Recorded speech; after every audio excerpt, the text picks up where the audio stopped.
Health Today is brought to you by Caribbean Alliance Insurance, agent represented by BGI Insurance Limited.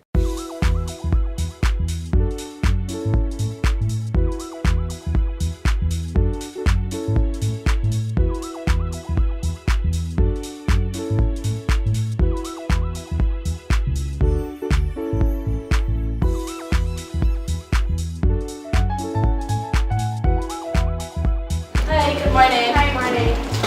Any particular reason you're seeing the doctor's name, ma'am? I just come for my general checkup. I haven't gotten my pap smear or my mammogram as yet for the year, so just a regular checkup. Okay, ma'am. Thank you. Have a seat. Thank you.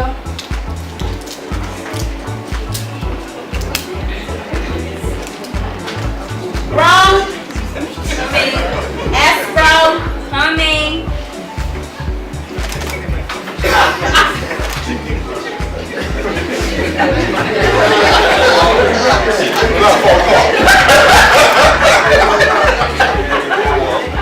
Yes, ma'am. Tell me what's going on here.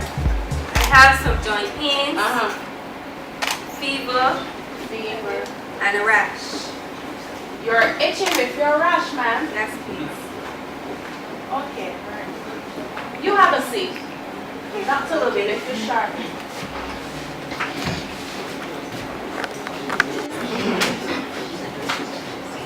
Mrs. Gittins? Yes. Leah, please, you ready yet? Come on. The wife ain't feeling good at all, Does not nurse. look very well, sir. No. Tell me what the symptoms she's having here. She been complaining about muscle pain and high fever. And then she vomiting a lot and got bad headache. She's also sweating very bad, I can see. Yes, please. Erica, what kind of this chicken gun you think though? I don't understand. Oh God!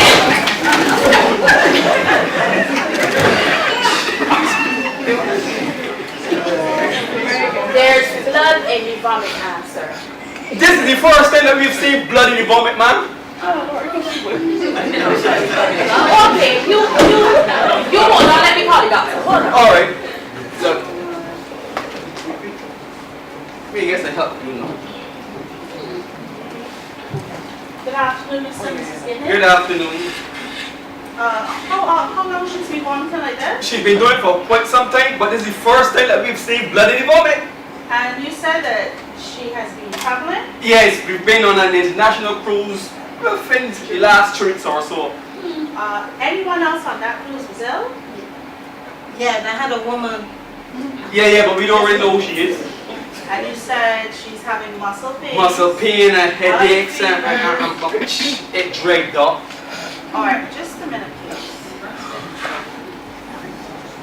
Yes, I don't think this is chikungunya. I think we might have a suspect case of Ebola. What?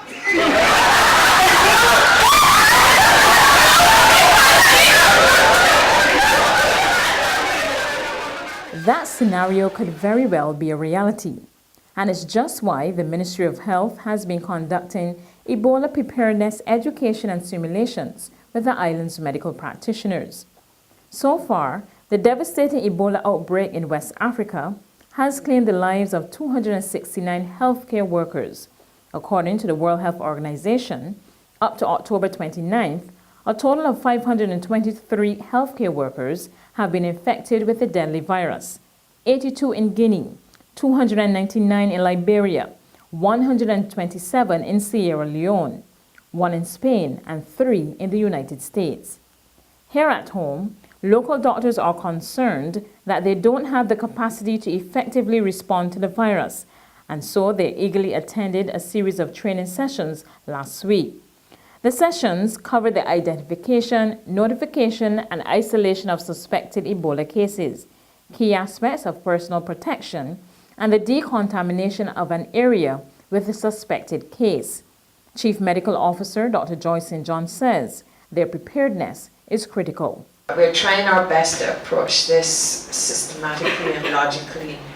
One of the reasons why I'm so glad that so many of you were here is that we aren't expecting you to be the screening facilities, but we're just preparing you in case someone self-selects in the way that Mr. Duncan self-selected and goes to one of your facilities, because that's what they're accustomed to doing.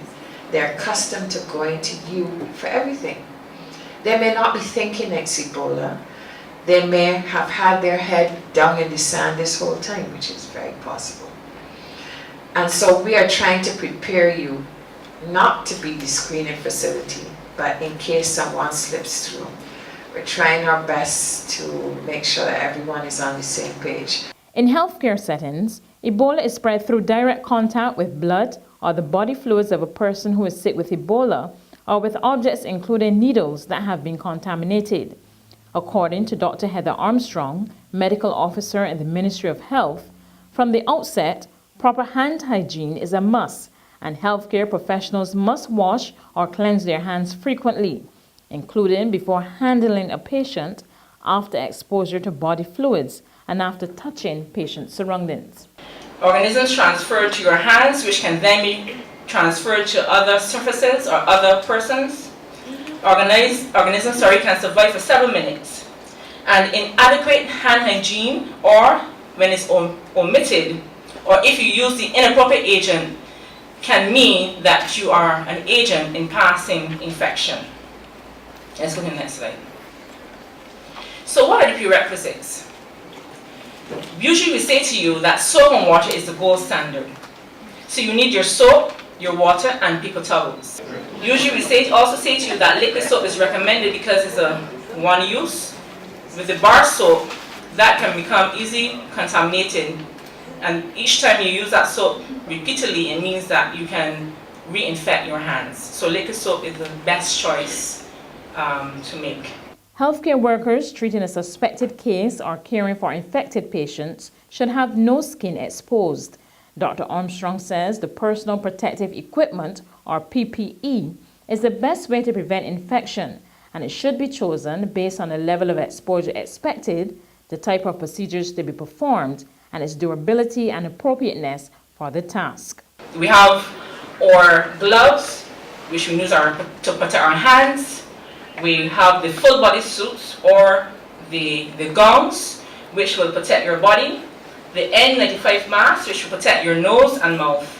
And eye protection, which would include your goggles, which will protect your eyes, or visors, which protect the whole face. Once the healthcare worker completes patient treatment, they must refrain from direct interaction with other staff or patients in the office until the PPE has been safely removed in a defined and designated area.